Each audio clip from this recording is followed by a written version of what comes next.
Para murid sekalian, anda semua pasti sudah mengetahui tentang COVID-19.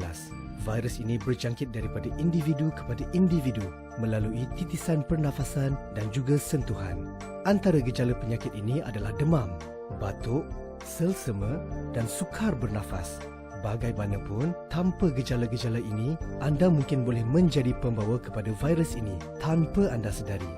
Demi memutuskan rantaian jangkitan virus ini, langkah-langkah pencegahan seperti berikut mesti dipatuhi.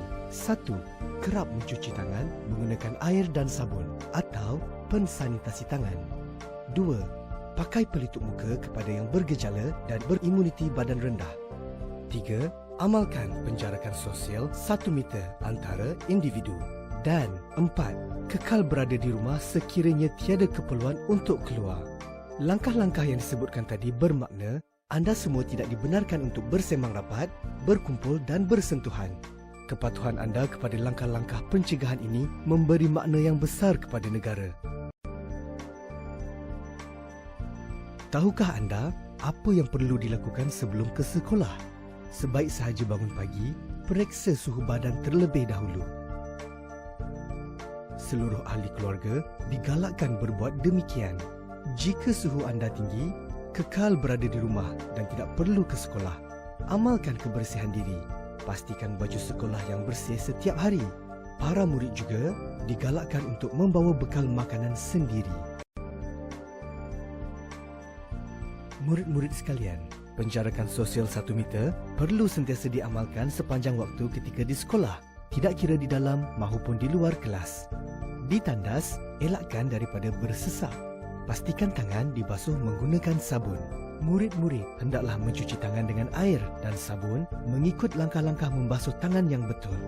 Semasa waktu rehat pula, anda digalakkan untuk makan bekal makanan yang dibawa di dalam kelas. Jika anda tidak membawa bekal makanan, anda boleh beli makanan berbungkus di kantin dan bawanya ke kelas untuk dimakan. Pastikan penjarakan sosial diamalkan di kantin. Perlu diingat bahawa anda tidak dibenarkan berkumpul atau melepak semasa waktu rehat. Ketika berada di sekolah, anda dilarang berkumpul dengan kawan-kawan dalam kedudukan rapat atau bersentuhan. Tiada perhimpunan akan dijalankan buat sementara waktu. Segala aktiviti sukan juga ditangguhkan.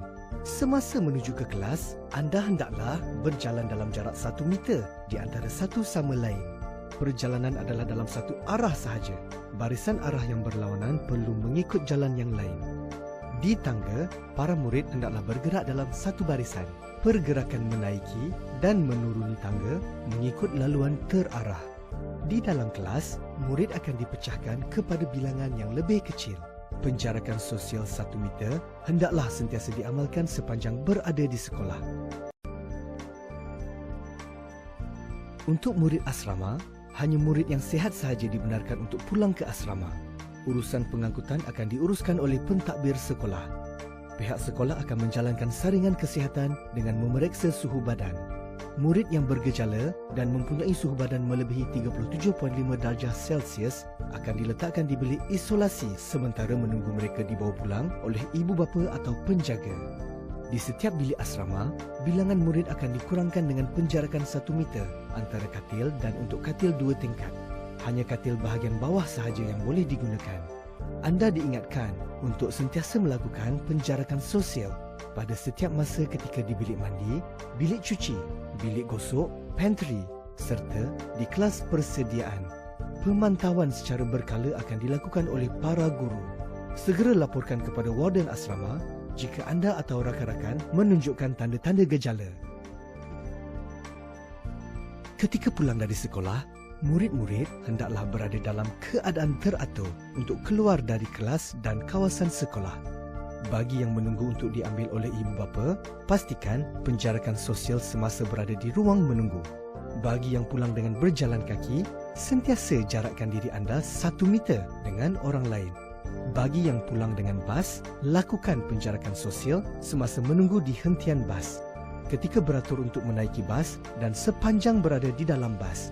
Demi menjaga kesihatan anda daripada dijangkiti COVID-19, langkah-langkah yang telah ditetapkan ini hendaklah sentiasa dipatuhi.